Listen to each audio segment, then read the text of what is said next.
আজকে একটু বাইরে গিয়েছিলাম। বাসায় কি রান্না করলাম? ফার্স্ট মগজ রান্না করেছি, তারপর চিচিঙ্গা ভাজি করেছি।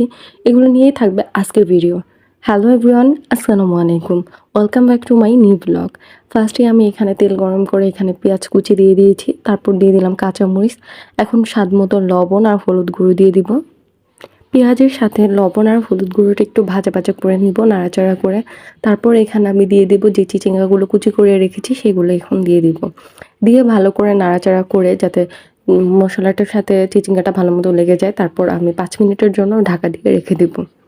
চিচিঙ্গাটা যখন একটু সিদ্ধ হয়ে যাবে তখন আমি এখানে একটা ডিম ভেঙে দিয়ে দিব। আমার কাছে চিচিঙ্গা ভাজিতে ডিম দিয়ে সাথে খেতে ভালো লাগে। আপনাদেরও যদি ভালো লেগে থাকে অবশ্যই কমেন্ট করে জানাবেন, কার কীভাবে খেতে ভালো লাগে সেটাও জানাবেন। তো এই তো আমি এখন নাড়াচাড়া করে নিচ্ছি। চিচিঙ্গাটা প্রায় সিদ্ধ হয়ে গেছে। এখন সিদ্ধ হয়ে যাওয়ার পর যখন একদম নামানোর ঠিক কিছুক্ষণ